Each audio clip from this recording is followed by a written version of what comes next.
Okay, here we are. We're back in the building. We got Bishop the Eastside Nappyhead, the man with the juice. We in the streets every Monday night, 9 p.m. to midnight. If you don't have the album, make sure you cop the album, not another rap CD. And you can definitely find that, man, if you go to Bandcamp, you type in Bishop the Eastside Nappyhead, BISHOPTHE, Eastside, EAST, excuse me, SIDE, Nappyhead, NAPPYHEAD. Your album, though, has been getting a lot of positive reviews on Bishop. And I've realized that, and on your music, you also show that you have a lot, like you care about not just hip hop, but you care about people and the industry as a whole. Okay. How do you respond to that? How do you feel? How do you feel about that? Explain to us where all the drive comes from. Okay, the drive to make great music. Yes, the drive to make great music. First of all, I just like to reiterate something, and I say this a lot when I perform. I'm not a rapper.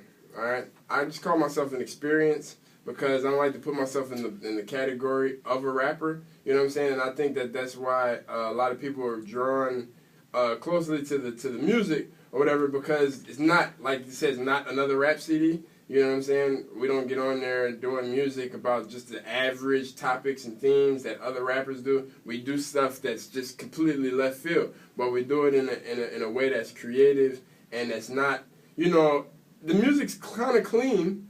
As far as there's not a lot of four-letter words, not a lot of F and ish and I think you know what I'm saying? I censored I did one of the censored things. Nah. You know, but it's not a lot of that.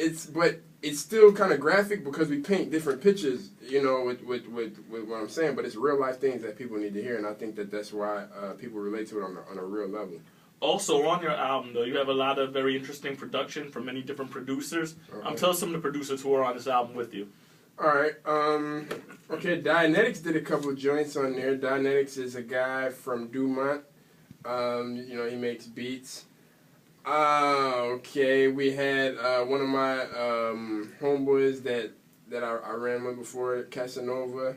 He made a beat on there. Got a couple beats from other producers from other spots in the world, Jersey, you know. Okay. So what other stuff do you find yourself doing outside of hip-hop? I know you're a school teacher.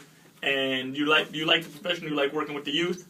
I love it. I mean, they're the future, and really, I mean, the way they're like sponges. You know what I'm saying? And like Nicki Minaj, even I mean, Odd Future. Even what's the guy, the Bulldog, the guy, the swag guy, swag. Lil B? Lil B, yeah. Even he's got to pull with these kids. I mean, I'm ashamed that I knew that. It's so sad, man, to see these kids, and they're so into what these people are talking about that when they're supposed to be doing their schoolwork, they're just talking about that, you know? So I feel like we got to come out and have something that's positive, but that's not too positive where it's just like we're stuffing it down their throats, like, live this way, be this type of person, you know what I'm saying? But we talking things that's dear to their heart. You know what I'm saying? And we're still young, and they listen to us, you know what I'm saying? So I think that being around kids is really beneficial, you know what I'm saying? Now, do you feel your music has gained the recognition it deserves, or do you feel that fans and hip-hop artists alike, aren't giving you that recognition that you deserve? Because, for the most part, you know, you've had your fan base out here in Plainfield and in Jersey, and now in Panama, but do you feel like you're known to where you should be? Oh, of course not. You know, I liken myself right now to Jeremy Lin probably a year or two before he exploded on the Knicks. No one knew who this guy was. We had all the talent in the world, you know what I'm saying? But I think it was because of him being Asian or whatever. No one really knew what he was. Right now, I don't feel like a lot of people know, you know, who I am yet. But I feel like that's going to change, you know? Okay. Because really, honestly, to be completely honest, I've always been rapping. But as far as taking it seriously, as far as really wanting to make this my main profession, I was in school until 2010. Then we went to Panama 2011. So I've never gotten a chance, besides the 6 months that I've been back in the States, to really push myself as an artist that takes it seriously, you know. So what really helped influence your style? And what are your thoughts of the current state of the hip-hop culture in the United States? Oh, man, it influenced my style was a lot. It was movies. It was... it's old school hip hop. At a time period, probably high school, freshman, sophomore, junior year, It just went back into the 90s, even into the 80s at some points. I'm always going through spurts of times where I want to listen to only one type of music. For instance, I went through a West Coast era where all I listened to was West Coast music. And the most weirdest West Coast music, like the Dangerous Crew, Too Short and all of them. Too Short. Yeah, Ant Banks. Ant Banks, Diggly Dog, and Rappin' Ron. Rappin' Forte. All of those cats that no one, this dude named Kill Kill. Cats that no one, Lil Half Dead. Yeah. Cats that no one cares about.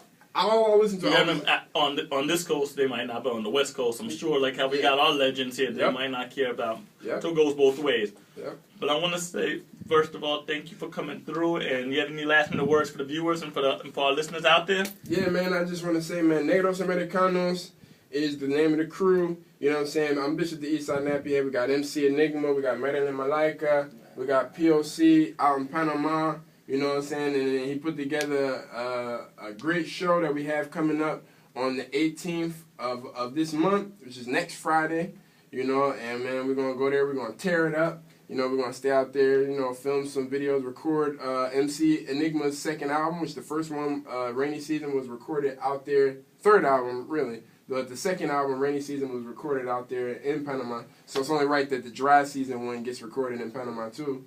You know, so we're going to go back out there, record that album, and do some shows, meet new people, you know.